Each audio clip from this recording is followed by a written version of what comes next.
모든 일을 사해 주셨어요. 예수님은 죽으셨다가 사흘 만에 다시 부활하셨습니다. 그러면서 계속해서 말씀하신다. 죽음에서 부활하신 나의 구세주, 주 안에서 거듭난 생명, 도우시는 주의 사랑. 그러니까 우리가 거듭난 것은 누구 안에서? 주 안에서 거듭났습니다. 예수 없이는 거듭날 수가 없어요. 주 안에서 거듭났습니다. 도우시는 주의 사랑, 참 기쁨과 확신 가지고 예수님의 도우심을 믿으며 살리. 그래서 우리는 정말 예수님이 도우셔야 우리는 참된 평안과 기쁨으로 살아갈 수가 있는 줄 믿습니다. 하나님이 도우셔야 돼요. 하나님이 도우셔야 우리는 승리하는 삶을 살아갈 수 있습니다. 그 언젠가 죽을 때까지 언젠가는 주에 반드시 보게 됩니다. 예수님은 재림하십니다. 반드시 재림하십니다. 그 재림하신 예수. 그리고 이제 우리가 그 이전에 소천하게 되면 이제 하늘나라에서 영원히 하나님을 뵙고 살아가는 것입니다. 그래서 그 언젠가 죽을 때까지 주를 위해 싸우리라. 승리의 길 멀고 험해도 이 싸운다고 하는 것은 쉬운 것이 아니에요. 승리의 길은 멀고 험해요. 그런데 그 길을 우리는 가야 됩니다. 주님께서 나의 앞길 지켜주시리. 주님이 지켜주시니까 우리는 승리하고 그 멀고 험한 길을 가게 되는 줄 믿습니다. 살아계신 주 나의 참된 소망, 걱정 근심 전혀 없네. 그러니까 참된 소망, 살아계신 주가 내 심령 속에 충만히 거한다고 하면 참된 소망 속에 살기 때문에 걱정 근심이 전혀 없는 줄 믿습니다. 사랑의 주 내 갈 길 인도하니 내 모든 삶의 기쁨 늘 충만하니. 그 살아계신 하나님과 동행하는 자는 늘 기쁨이 충만한 삶을 살아가게 되는 줄 믿습니다. 지난 시간에는 예수님의 부활에 대해서 말씀을 전거했습니다. 예수님은 죽으셨으나 사흘 만에 부활하셔서 우리에게 영원한 생명, 부활의 생명을 주셨습니다. 오늘은 예수님께서 하나님 교회로부터 성령을 받으셔서 성령을 우리에게 주셔서 이제 마지막 때가 되면 기름부터 부어주시겠다고 약속하셨는데 그것이 바로 오순절입니다. 근데 오순절을 기념하기에 성령 강림주를 지키고 있는데 오늘이 바로 성령 강림주입니다. 이게 오순절날 성령이 강림하고 나니까 이스라엘 백성들이 성도들이 완전히 변화된 삶을 살아갑니다. 여러분 오늘 사도행전을 기록한 것을 보면 1절부터 4도행전 1장 1절부터 3절까지 이렇게 말씀하십니다. 데오빌리오 내가 먼저 성근에는 무릇 예수께서 행하시며 가르치시기를 시작하심부터 이게 누가복음이에요. 예수님께서 행하시며 가르치시기를 시작하심부터 그가 택하신 사도들에게 성령으로 명하시고 승천하신 날까지 이를 기록하였노라. 승천하신 날까지 이를 기록한 거예요. 누가복음에 먼저 쓴 글입니다. 그러면서 3절에 보면 그가 고난을 받으신 후에 또한 그들에게 확실한 많은 증거로 친히 살아계심을 나타내사 며칠 동안 40일 동안 그들에게 보이시며 하나님의 나라의 일을 말씀하시리라. 살아계신 예수님은 부활하셔서 40일 동안 하신 일이 뭐예요? 하나님의 일입니다. 하나님의 일, 즉 하나님의 일을 40일 동안 증거하셨다 이렇게 말씀하십니다. 성경은 우리에게 이렇게 또 말씀하십니다. 그리스도께서 만일 다시 살지 못하셨으면 우리의 전파하는 것도 헛것이요 또 너희의 믿음도 헛것이며. 예수님이 다시 살지 못했다고 하면 너희 믿음이 헛것이다. 그러니까 부활은 기독교의 생명입니다. 네. 부활을 통해서 예수님께서 다시 사심으로 말미암아 우리에게 참 소망을 주신 줄 믿습니다. 이게 부활의 생명이에요. 우리가 이제 예수님께서 부활하셨기 때문에 그 부활의 생명을 우리에게 안겨주셨다고 하는 것이에요. 그러면서 하나님께서 오른손으로 그를 높이심에 누구를? 예수를 높이심에 이렇게 변합니다. 하나님 예수를 저렇게 높여주셨어요. 그런데 예수님은 스스로 높아진 것이 아니라 누가 높여주셨다고요? 아버지께서 높여주셨습니다. 오늘 보면 33절에 보면 그렇게 말씀하십니다. 하나님이 오른손으로 예수를 높이심에 이렇게 말씀하십니다. 누가 예수를 높여주셨다고요? 하나님이 오른손으로 예수를 높이셨다 이렇게 표현합니다. 그러면서 더 나가서 뭐라고 말씀하십니까? 그가 약속하신 성령을 아버지께 받아서 그래. 약속을 해주셨어요. 성령을 약속해 주셨다고 하는 것입니다. 요한복음 14장 16절에 보면 이렇게 말씀하십니다. 내가 아버지께 구하겠으나 그가 또 다른 보혜사를 너희에게 주사 영원토록 너희와 함께 있게 하리니 다른 보혜사를 너희에게 주겠다 이렇게 말씀하십니다. 26절에 들어가서 보면 보혜사 곧 아버지께서 내 이름으로 보내실 성령 그가 너희에게 모든 것을 가르치시고 내가 너희에게 말한 모든 것을 생각나게 하리라. 그 성령이 우리에게 가르쳐 주신단 말이죠. 하나님의 영이 우리를 가르쳐 주세요. 하나님의 영이 우리를 모든 진리 가운데로 인도하십니다. 그분이 바로 하나님의 영, 그리스도의 영, 예수의 영이라고 말씀하시고 있습니다. 그러면서 요한복음 16장 7절에 가서 보면 그러나 내가 너에게 실상을 말하노니 내가 떠나는 것이 너에게 유익이라. 내가 떠나는 것이 너에게 유익이라. 내가 떠나지 않으면 보혜사가 너에게 오시지 아니할 것이요 내가 그를 너에게 보내리니 이렇게 말씀하시는 거예요. 그러니까 예수님은 이 땅에 오셔서 탄생에서부터 죽으심까지 부활하심까지 그리고 또 부활하셔서 40일을 사시면서 모든 포커스를 어디에 맞추느냐? 성도들의 유익에 맞추고 있단 말이죠. 내가 떠나야 보혜사 성령님이 오셔서 너희를 가르치시고 너희를 진리 가운데로 인도하시게 그렇게 말씀하십니다. 그러면서 고린도전서 12장 3절 이하에 보면 예수를 주기로 시인할 사람은 성령으로 말미암지 않고는 아무도 없는 거예요. 그러니까 예수가 주님이시다, 예수가 그리스도시다, 예수가 메시아시다, 이것을 누가 알게 하신다고요? 성령께서 알게 하신다고 말이죠. 7절에 들어가서 보면 그렇게 말씀하십니다. 성령을 너희에게 주시면 너희로 하여금 유익해 하려 함이라 그래요. 이 성령을 받으면 우리 삶이 윤택해지고 우리가 유익한 삶을 살아가게 되더라 그 말입니다. 그러면서 성령의 은사들을 쭉 말씀하시는데 지혜와 지식의 말씀, 이 성령의 은사입니다. 또 믿음의 은사, 병고침의 은사, 능력의 은사, 예언의 은사, 영분별의 은사, 각종 방언을 말하는 은사, 방언을 통역하는 은사를 성령께서 주신다. 그래서 너희를 신앙생활을 하는데 유익하도록 보혜사 성령님을 너희에게 보내주시겠다 이렇게 말씀하십니다. 그래서 이 보혜사 성령님이 임하게 되면 그때부터 어떻게 되느냐, 이 생각이 변화가 되고 삶이 변화가 되고 내 가는 길이 변화가 되는 것입니다.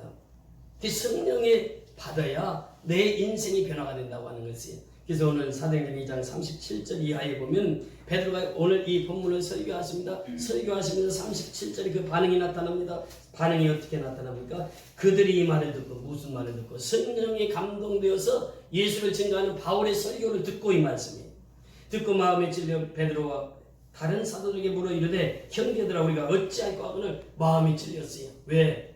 당신들이 죽인 사람이 누구라고요? 하나님의 아들 메시아로. 바로 36절에 그런 말씀하십니다. 그런즉 이스라엘 온 집은 확실히 알지니 너희가 십자가에 못 박은 이 예수를 하나님이 주와 그리스도가 되게 하셨느니라 하니라.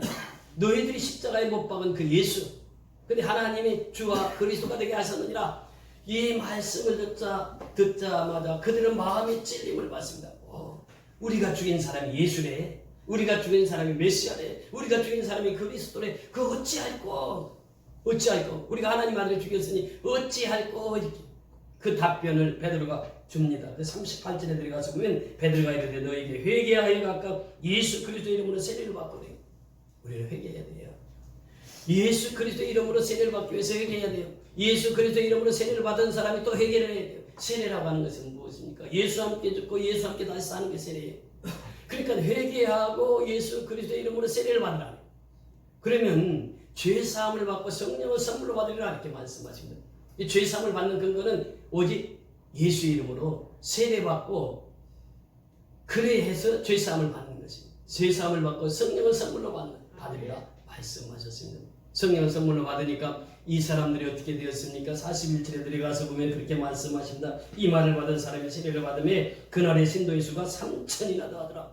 베드로의 설교를 받고 3,000명이 세례를 받고 성도가 되었습니다. 이것이 예루살렘 교회가 세워지게 된 것이죠. 오순절날 미가 선지자가 미가서 4장 2절, 또 이사야 선지자가 이사야서 2장 3절을 통해서 오순절날 예루살렘에서 교회가 세워질 것을 예수님 오시기 700년 전에 예언했는데 그 예언대로 오순절날 교회가 세워진 거예요. 베드로의 설교를 듣고 3,000명이 회개를 하고 세례를 받고 교회가 세워집니다. 그것이 바로 예루살렘 교회예요. 이 교회가 어떻게 성장하는가를 보세요. 42절에 보니까 사람마다 42절에 그들이 사도의 가르침을 받아 이렇게 변합니다. 우리는 매주에 와서 목사님의 설교를 듣습니다. 사도의 가르침을 받았습니다. 초대교회 성도들이 사도의 가르침을 받았습니다. 서로 교제했습니다. 서로 이제 우리 교제의 삶이 얼마나 중요한지 몰라요. 코이노니아라고 하는데 우리가 예배를 드리면 또 교제의 삶을 나눕니다. 한 주 동안 하나님께서 당신을 어떻게 인도하셨습니까? 어떤 삶을 사셨습니까? 교제의 삶을 사는 것이에요. 그 더 나가서 뭐라고 말씀하십니까? 떡을 떼며 우리가 좀 전에 떡을 뗐습니다. 이 성찬은 바로 초대교회에서부터 시작이 된 거예요. 그러니까 이 초대교회에서부터 시작해서 지금까지 성찬이 중단된 일이 없습니다. 그리고 매주마다 성찬했습니다. 사도행전 20장 7절에 보면 안식일로 첫날 모여서 하는 것이 뭐냐? 말씀 듣고 성찬했어요. 그러니까 초대교회에서부터 지금까지 성찬은 지속해서 왔습니다. 예수님이 나를 위해서 십자가에서 죽어주셨다. 그것이 예수님의 몸을 기념하는 것이 떡을 떼는 것이에요. 또 예수님의 피를 기념하는 게 잔을 드는 것입니다. 이것이 초대교회에서부터 지금까지 계속 왔어요. 그리고 매 주일날 이렇게 성찬을 행했던 것입니다. 떡을 떼며 오로지 기도하기를 힘쓰니라래. 성령을 받으려면 어떻게 해야 된다고요? 기도하기를 힘써야 됩니다. 이 오순절날 성령의 강림은 모여서 기도했을 때 성령의 충만함을 경험하게 되는 것이죠. 그래서 이 2장 1절부터 그 말씀을 하시잖아요. 1절부터 4절까지 오순절날이 이름에 그들이 다 같이 한 곳에 모였더니 호련히 하늘로부터 급하고 강한 바람 같은 소리가 있어 그들이 앉은 온 집에 가득하며 마치 불이 혀처럼 갈라지는 것들이 그들에게 보여 각 사람 위에 하나씩 임하여 있더니 그들이 다 성령의 충만함을 받고 성령의 말하게 하심을 따라 다른 언어들로 말하기를 시작하는 성령의 언어를 사용하게 되는 것이죠. 17절 이하에 보면 하나님의 말씀하시기를 말세에 내가 내 영을 모든 육체에게 부어주리니 너희의 자녀들은 예언할 것이요 너희 젊은이들은 환상을 보고 너희 늙은이들은 꿈을 꾸리라. 그때에 내가 내 영을 내 남종과 여종들에게 부어주리니 그들이 예언할 것이요 이렇게 표현합니다. 마지막 때가 되면 성령의 기름부터 모든 사람들에게 부어주시겠다는 말씀하십니다. 마지막 때에 하나님께서 성령의 기름부터 부어주셔서 저희들로 하여금 복음을 전하기를 원하셨다는 것이죠. 사도행전 3장에 넘어가면 안전병을 일으킨 사건이 나옵니다. 3장 15절에 보면 이렇게 말씀하십니다. 생명의 주를 죽였도다. 그러나 하나님이 이 죽은 자 가운데서 그를 살리셨으니 우리가 이 일의 증인이로다. 나사렛 예수 그리스도의 이름으로 일어나 걸어라. 그래서 안전병가 일어나 걷고 성전에 가서 뛰기도 하고 기뻐 찬양을 했는데 이 사건이 어떻게 이루어졌느냐? 바로 당신들이 죽인 예수, 그 생명의 주를 당신들이 죽였습니다. 그러나 하나님이 죽은 자 가운데서 그를 살리셨으니 우리가 이 일의 증인입니다. 증언할 때 예수님의 말씀을 증언할 때 이러한 기적적인 역사가 나타나게 된 줄 믿습니다. 그 오늘날도 이 복음을 증거하라고 오순절에 성령이 임했고 또 오늘날 우리에게 마지막 때에 성령이 충만함을 주셔서 이 복음을 증거하라고 하나님께서 우리에게 허락해 주신 줄 믿습니다. 그래서 우리는 땅끝까지 이 복음을 증거해야 돼요. 이 사도행전 1장 8절에 보면 오직 성령이 너에게 임하시면 어떻게 한다고요? 너희가 권능을 받고 능력을 받는다. 두나미스 능력을 받아야. 그래서 예루살렘과 온 유대와 사마리아와 땅끝까지 이르러 내 증인이 되리라. 이 증인된 삶을 살면 성령이 도와주신단 말이에요. 성령이 능력을 주신단 말이죠. 하나님의 일을 감당케 하신다고 하는 것입니다. 이것이 바로 오늘 하나님께서 성령으로 우리에게 부어주시겠다고 약속하시고 성령 부음을 받은 자들은 능력을 받아서 땅끝까지 복음을 증거하게 되는 역사를 이루게 되는 줄 믿습니다. 예수님께서 말씀하십니다. 사도행전 10장 38절에 보면 하나님이 나사렛 예수에게 성령과 능력을 기름부터 다셨으며 그가 돌아다니면서 선한 일을 행하시고 마귀에 눌린 모든 사람이 고치셨으니 이는 하나님이 함께 하셨습니다. 성령이 충만하게 되면 각색 병자들을 고치는 병 고침의 능력을 주셨습니다. 고침의 능력을 주셨습니다. 그러면서 선한 일을 행하시게 하십니다. 이 선한 일은 무엇입니까? 복음을 전파하는 것이에요. 이 교회의 삶은 무엇입니까? 복음을 전하는 것입니다. 선한 일을 행하는 것입니다. 그 하나님이 함께 하셨다. 하나님이 함께 하시니까 선한 일도 하고 병 고침의 역사도 일어나고 하나님의 놀라운 기적적인 역사가 나타나게 된 줄 믿습니다.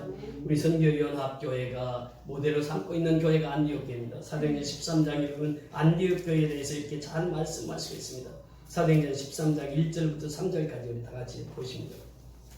사도행전 13장 1절에서 3절까지 안디옥교회에 대해서 말씀해 주시겠습니다. 우리 모델이 안디옥교회입니다. 우리 선교연합교회는 안디옥교회처럼 선교하는 교회가 되어야 될 줄 믿습니다. 1절부터 3절까지 우리 다 같이 읽습니다. 사도행전 13장 1절에서 3절까지 시작. 안디옥에서 선지자들과 교사들이 있으니 곧 하나바와 니게르라 하는 시몬과 구레네 사람 루디오와 군고왕 헤롯의 적동생 마나엘과 및 사울이라. 주를 섬겨 금식할 때에 성령이 이르시되 내가 불러 시키는 일을 위하여 바나바와 사울을 따로 세우라 하시니 이에 금식하고 기도하고 두 사람에게 안수하여 보내니라. 보세요. 안디옥에는 어떤 사람들이 있었다고요? 선지자들이 있었고 교사들이 있었습니다. 곧 바나바와 또 니게르를 하는 시몬, 니게르는 흑인인을 말하고 있습니다. 흑인 시몬과 구레네 사람 느기오와 이 구레네 사람도 흑인을 말하고 있습니다. 구레네 사람 느기오와 분봉왕 헤롯의 첫 동생, 헤롯의 첫 동생은 무엇입니까? 왕의 후손이란 말이죠. 헤롯은 그 로마의 최고의 통치권자였습니다. 그 첫 동생 마나엔과 및 누구라고요? 사울이라. 그러니까 이 안디옥 교회 구성원들을 보면 왕손에서부터 흑인 또 가난하고 헐벗은 자들까지 다 같이 있는 곳이 안디옥 교회였습니다. 그러면서 그들이 주를 섬겨 금식할 때 그들 금식을 했습니다. 우리가 지금 경일록화 교회는 우리 지교회 중에 경일록화 교회는 매주 금요일날 금식을 하면서 기도합니다. 우리 교회를 위해서 금식하며 기도하고 이제 그 미얀마의 복음을 위해서 금식하면서 기도합니다. 이 안디옥 교회가 금식하며 기도했어요. 주를 섬겨 금식할 때 성령이 이르시되 내가 불러 시키는 일을 위하여. 누가 불러 시키는 일? 성령이 이르시되 하나님이 불러서 시키는 일, 하나님의 일 말하고 있습니다. 바나바와 사울을 따로 세우라 하시니 이에 금식하고 기도하여 두 사람에게 안수하여 보내니라. 그래서 이 금식은 두 번 하죠. 금식할 때에 이제 성령의 음성을 듣고 또 바나바와 바울을 따로 세워서 금식하면서 성교사를 파송을 합니다. 그 이제 사역이 4절 이하에 나옵니다. 이 성령의 보내심을 받아 이렇게 표현합니다. 4절에 보면 그 두 사람이 성령의 보내심을 받아 실루기아에 내려가 거기서 배 타고 어디로 갔다고요? 구브로로 갔단 말이죠. 구브로를 가서 보니까 성교 바울이라고 하는 총독이 있습니다. 이 총독이 이제 예수를 모르는 사람이에요. 그런데 그 옆에 총독을 보좌하는 사람이 있는데 엘루마라고 하는 그 8절에 보면 이 마술사 엘루마는 이 이름을 번역하면 마술사다. 그들을 대적하여 총독으로 믿지 못하게 힘쓰니 그래. 그러니까 이 마술사가 가로막습니다. 총독으로 하여금 예수를 믿지 못하게 하는 거예요. 그러니까 9절에 보니까 바울이라고 하는 사울이 성령이 충만하여 그를 주목하고 성령이 충만해서 그를 주목해서 봅니다.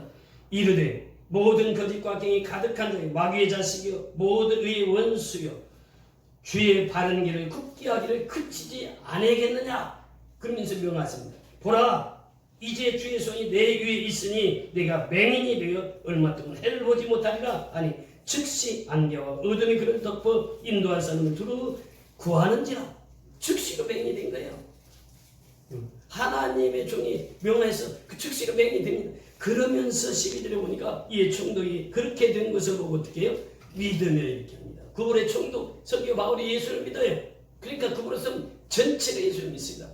그 구불에서는 전체가 성령의 도가니 속에 들어가는 거죠. 이 복음이라고 하는 것은 증거할 때 하나님이 능력을 주시는 거예요. 아멘. 성령의 능력을 주셔서 복음을 증거할 때 귀신이 쫓겨나고 마귀가 쫓겨나가요. 아멘. 오늘 어제인가요? 국가에서 의료부에서 그 LG 그 잠실 LG 아트센터에서 송가인이라고 유명한 가수 있잖아요. 그 어머니가 무당입니다. 그 어머니 무당을 불러다가 이 코로나19를 퇴치하기 위해서 부처했다고 하는 얘기를 들었습니다. 사실 우리가 이 코로나19 때문에 오늘 아침에도 이 방역하면서 아이고 하나님 이거 언제 끝납니까? 이거 빨리 좀 끝나게 해주세요. 이 방역 좀 안 하고 더워서 마스크를 쓰면요. 오늘 마스크 쓰고 이렇게 걷는데 땀이 흐르는 거예요. 여름이 되니까 마스크 쓰는 게 얼마나 불편한지 몰라요. 그래 자꾸 확진자가 자꾸 나타나잖아요. 그러니까 꼭 마스크 쓰셔야 돼요. 그리고 이제 방역을 철저히 합니다 우리가. 그러면서 우리가 이렇게 대처해 나가는데 구대 가지고 될 일이냐고요.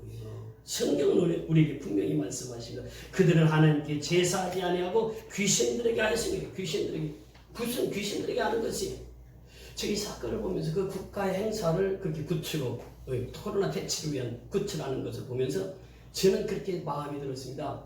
자, 송가인을 한번 전도하면 좋겠다. 그 가수가 전도되면은 또 그 어머니 무당을 전도할 거 아니에요. 자식 이기는 부모 없다고 그러잖아요. 자식이 예수 믿고 거듭나면 그 부모 전도하게 돼 있거든. 그래서 송가인을 전도해가지고 우리 선교연합교회 딱 나오게 해보세요. 주일날 나오면 우리 교회가 어떻게 될 것 같아요? 송가인보다 팬이 엄청 많아요. 그게 1000분의 1만 와도요 우리 자리 꽉 차고 나면 그래서 세 가지 송가인만 전도하면 3가지 유익이 있겠다. 그 영혼 구원시키지, 그 어머니 무당 구원시킬 수 있지, 그리고 우리 교회가 붕괴할 수 있지. 이 세 가지를 생각했어요. 여러분 그렇습니다. 우리가 이 은혜를 받으면 어떻게 됩니까? 어떻게 하면 영혼을 살릴까? 어떻게 하면 구원을 받을까? 여기에 포커스가 다 맞춰져 있는 것이에요. 그래서 우리가 하루하루를 살아가면서 우리가 미얀마 지교를 위해서 늘 기도하잖아요. 미얀마는 거리가 있어도 늘 가슴에는 항상 내 가슴 속에 있거든요. 그들이 배가 고프면 내도 어렵고 힘든 거예요.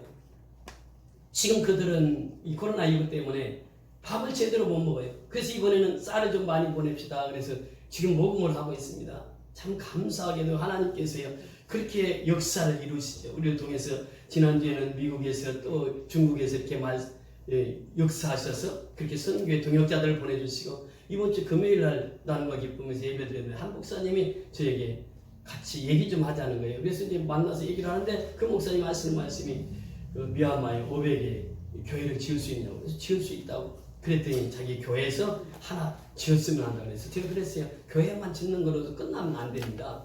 교회를 짓고 목회자 사례비와 교회 사역비를 같이 해야 됩니다. 그 20만 원씩인데 그렇게 해야 된다 그러니까 자기 기도해서 9월 안에 결정을 하겠다는 거예요. 그리고 또 한 분은 목사님이 은혜교회 목사님인데 그 목사님은 자기 사모님 아는 사모님이 있는데 그 이번 주에 만나기로 했다는 거예요. 미얀마 선교를 하기로 했다는 거예요. 그래서 이번에 만나면은 내가 미얀마에 집 한 채 세우게 해달라고 그래서 집 한 채 값을 받아오겠다고 그렇게 또 말씀을 하세요. 여러분 이 미얀마 선교를 통해서 하나님께서 곳곳에 사람들의 마음을 움직이는 것을 보게 됩니다. 또 목요일 날인가요? 기도 사업하시는 분들 목사님 기도해 주세요. 기도를 했습니다. 기도하고 이 사업이 잘 돼서 미얀마 선교 지금까지 잘했는데 더 많이 선교할 수 있게 해달라고 했는데 한 10분도 안 돼서 전화가 왔어요. 목사님 선교 통장 확인해 보세요. 헌금했습니다. 그분은 최소한 100만 원 이상 하시는 분이에요. 이렇게 해서 하나님께서 어려운데 아까 장로님도 기도하셨잖아요. 지금 우리나라도 어려워요. 코로나19로 인해서 지금 마음대로 활동을 못 하잖아요. 마음대로 예배를 못 드리잖아요. 그럼에도 불구하고 우리 이번에 선교를 하면서 느끼는 것이 뭐냐? 우리가 이렇게 힘들고 어려운데도 하나님께서는 하나님의 일이기 때문에 우리의 마음을 움직여서 그 선교의 동역자들을 보내주셔서 선교할 수 있도록 역사를 이루어가신단 말이죠. 그것이 하나님의 일은 하나님이 하시는 것이에요. 그래서 미시오데이라고 하는 말이 거기서 나옵니다. 하나님의 선교예요. 선교는 누가 하신다고요? 하나님이 하시는 거예요. 우리 선교연합교회가 선교하는 게 아니고 하나님이 하시는 거예요. 우리를 하나님의 도구로 쓰시는 거예요. 그래서 하나님의 역사를 이루어가시는 거예요. 여러분 그래서 우리가 성령 충만을 받으면 첫째는 십자가의 은혜를 깨닫게 됩니다. 여러분 이 십자가의 은혜라고 하는 것이 얼마나 큰 은혜입니까? 존 뉴턴이 그 노예 선장으로 일을 할 때에 풍랑입니다. 그러니까 하나님 나 좀 살려주세요. 나 살려주시면 주의 종이 되어서 주를 섬기겠습니다. 그래? 그래서 풍랑을 잠잠케 하고 살려줬어요. 그랬더니 이 사람이 바로 약속대로 신학교 가서 목사가 됐어요. 그래서 제일 먼저 지은 찬송이 뭐냐? 나 같은 죄인 살리신 주 은혜 놀라와. 그렇게 십자가의 은혜를 받게 되면 나 같은 죄인을 하나님 살려주셨다는 거예요. 그러니까 그 은혜가 놀라워서 그 찬송을 지었는데 그 찬송가가 세계에서 제일 많이 부르는 찬송 Amazing Grace, How Sweet the Heart. 그러니까 나 같은 죄인 살리신 주 은혜 놀라와. 그 은혜 속에 살아갑니다. 그 은혜 속에 살아가는 사람이 예수를 높이게 돼 있어요. 하나님이 오른손으로 예수를 높이심에 그 말은 내가 이 십자가의 은혜를 받으면 예수를 높일 수밖에 없습니다. 예수님도 빌립보서 2장 8절 이하에 보면은 하나님과 동등된 분으로 여기심을 받지 아니하시고 동등된 분이었으나 그 동등된 분으로 여기심을 받지 아니하시고 사람의 몸으로 이 세상에 오신 분 바로 예수예요. 자기 피합니다. 십자가는 자기 피하여 자기를 낮추는 것이 자기를 낮추니까 하나님이 높여주시는 거예요. 그러니까 자기가 예수님께서 자기 부야 자기가 사람이 돼서 이 땅에 오니 예수님 하나님께서 모든 무릎을 누구의 이름에 꿇게 하셨어요? 예수 이름에 꿇게 하시고 그러니까 십자가의 은혜를 받으면 하나님이 우리를 높여주시는 거예요. 우리가 낮아지면 하나님이 높여주시는 거예요. 성경은 패러독스입니다. 무슨 말입니까? 성경은요 죽고자 하느냐 그러면 너는 살 것이요 살고자 하느냐 너는 죽노다가 말이 이게 패러독스입니다. 역설적인 것이에요. 그러니까 우리가 예수를 위해서 죽으면 예수님 우리를 통해서 일하신다고 하는 거예요. 이것이 뭐냐? 십자가의 은혜예요. 십자가의 은혜를 받아야 예수를 높일 수 있습니다. 십자가의 은혜를 받아야 복음을 땅끝까지 전할 수 있습니다. 십자가에 매여 있지 않으면 우리는 생명의 주를 만날 수도 없고 그분의 능력을 힘입을 수도 없고 성령의 충만함을 받을 수도 없고 복음을 전할 수도 없는 것이죠. 그래서 십자가의 은혜를 받아야 돼요. 교회는 어떤 곳이냐? 은혜 받는 곳이에요. 교회 나와서 말씀의 은혜를 받아야 사람이 변화가 돼요. 여러분 보세요. 바울이 다메섹 속상에서 예수를 만납니다. 예수 앞에 거꾸러집니다. 예수님이 말씀하세요. 왜 사울아 사울아 나를 핍박하느냐? 그 두시오. 그러니까 나 예수다. 그러니까 내가 예수님 언제 핍박했는데요? 내가 믿는 성도들을 핍박하는 것은 곧 나를 핍박하는 것이라. 그래서 그가 예수를 다메섹성에서 만나고 나서부터 그의 평생 동안 예수 만난 것을 간증하며 살아갑니다. 그것이 사도행전 9장 1절부터 그 15절에 보면 이방인의 사도로 부름을 받아요. 이스라엘의 복음에 전파하기 위해서 모든 임금에게 복음을 전파하기 위해서 내가 너를 이방인의 사도로 세웠노라 이렇게 말씀하십니다. 이방인의 사도로 세움받은 바울은 그때부터 복음을 전합니다. 사도행전 22장, 사도행전 26장 계속해서 말씀하세요. 십자가의 은혜를 전달하는 거예요. 예수를 만나면요. 그때부터 십자가의 은혜를 전달자로 살아가게 됩니다. 그 십자가의 전달자로 살아가는 것이에요.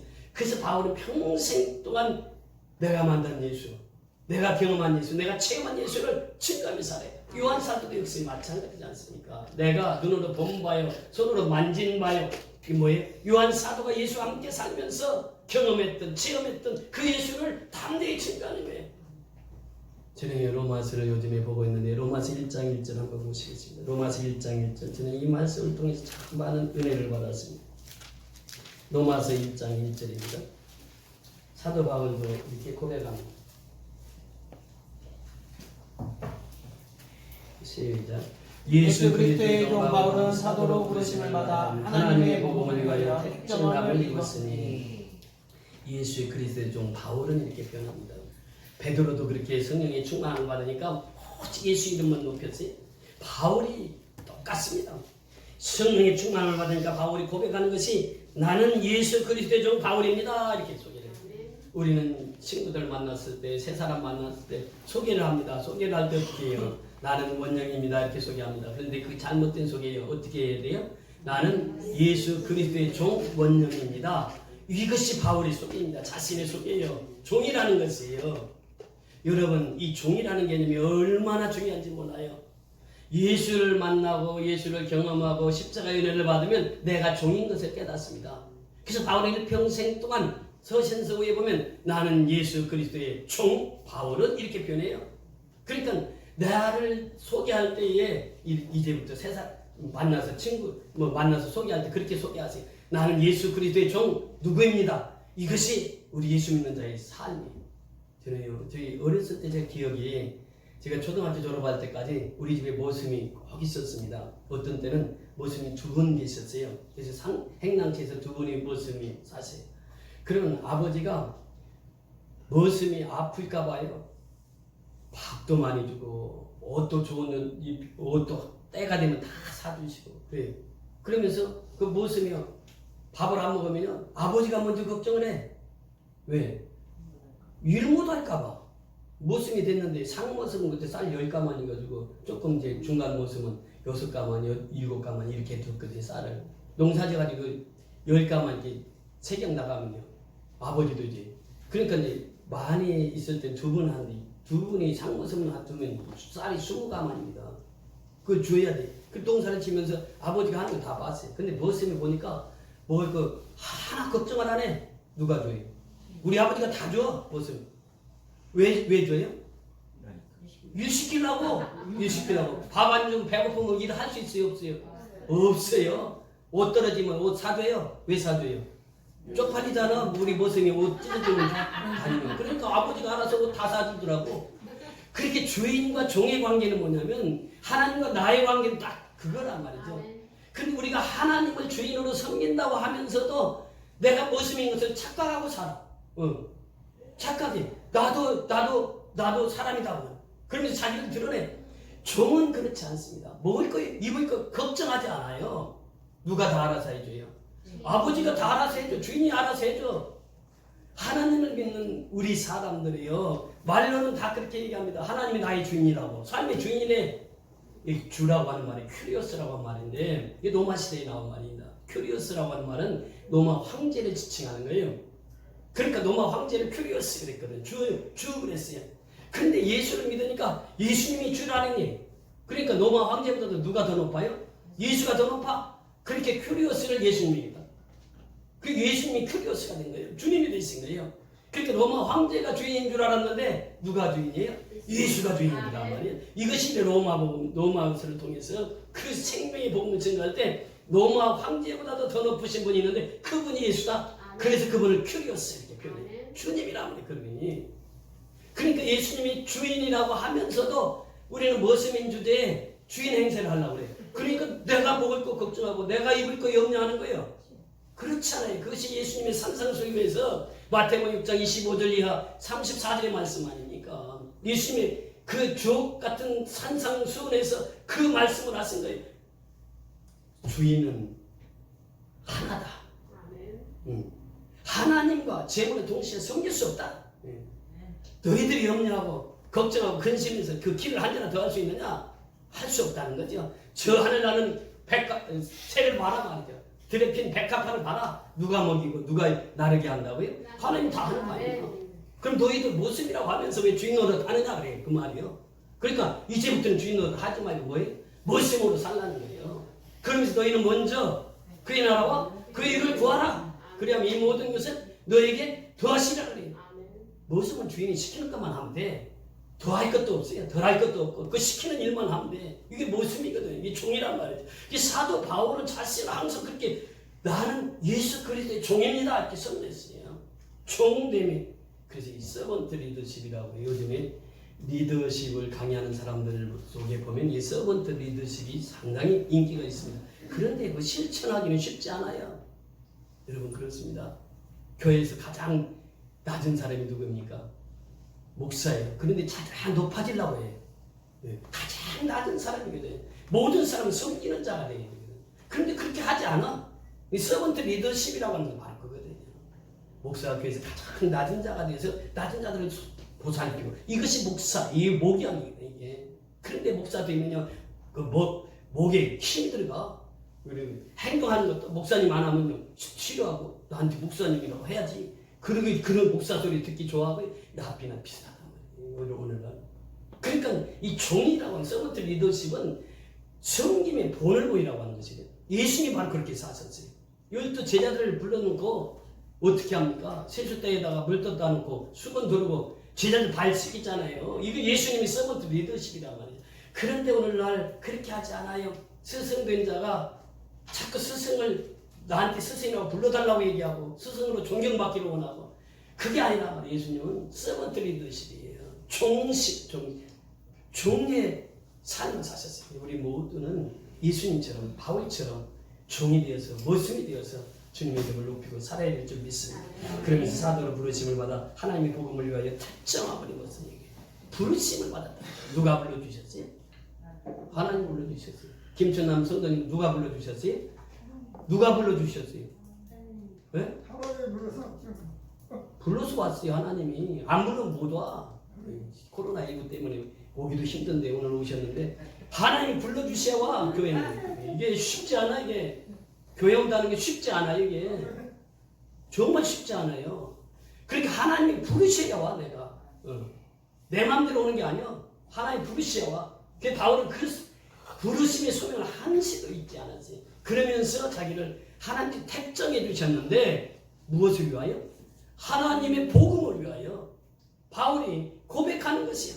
하나님 왜 나를 택해 주셨는가? 하나님의 복음을 전하기 위해서 나를 택해 주셨다. 우리 모두가 그렇습니다. 우리를 불러주신 목적이 뭐라고요? 하나님의 복음을 전하기 위해서 우리를 불러주셨어요. 우리가 이 사명 잊지 말자고 하는 것이에요. 바울처럼 우리 소개할 때마다 뭐라고 소개하자고요? 예수 그리스도의 종, 나 바울은 이렇게 소개했어요. 예수 그리스도의 종, 우리 자기 이름 불러서 한번 해봐요. 시작. 예수 그리스도의 종 영희. 그렇지. 나가 아니라니까 양육자님. 뭐라고? 한번 해봐. 예수 그리스도의 종 양하열. 양자를 빼고 아일만 해도 돼. 예수 그리스도도 야 아일 이렇게 하란 말이에요. 그렇게. 그리고 누가 불러주셨다고? 김준남 선생님 누가 불러주셨어요? 예수 그리스도. 예, 하나님이 불러주셨어요. 예수 그리스도가 불러주셨어요. 뭐 하라고 불러주셨다고요? 하나님의 복음 전하라고. 복음 전하고 있습니다. 네. 택해 주셨어. 이 사명을 잘 감당해서 정말 오늘 이렇게 말씀처럼요. 오순절날 성령이 충만한 임하니까 그 성령이 충만한 사람들은 가는 곳마다 예수를 전 거예요. 그러면서 자신을 종이라고 해요. 누구의 종이라고? 예수의 종이라 했네. 네. 종이라고. 그 서번트 리더십이에요. 종된 그 삶을 살아가는 거예요. 우리가 정말 직분자들을 더 숙이고 더 섬겨야 돼요. 그러니까 우리 교회가 그것을 너무너무 잘하고 있어요. 장로님부터 보세요. 권사님 얼마나 잘 섬깁니까? 그러니까 이 교회가 운영이 되고 교회를 하나님 기뻐 받으시는 거예요. 우리가 목에 힘주고 있어봐요. 하나님이 그럼 너희들 마음대로 해봐 그러지. 우리가 낮아지고 겸손하고 섬기니까 하나님이 축복해 주시는 거예요. 그래서 우리가 바울처럼 항상 나를 택해 주셨네. 누가 택해 주셨다고요? 하나님 나를 택해 주셨어요. 하나님 나를 불러주셨어요. 하나님의 복음을 위하여 부르심을 받았다고 하는 사실을 늘 가슴에 담고 살아가는 저와 여러분이 다 될 수 있기를 주의 이름으로 축원을 드립니다. 다 같이 일어나셔서 찬송가 91장 가사를 생각하시면서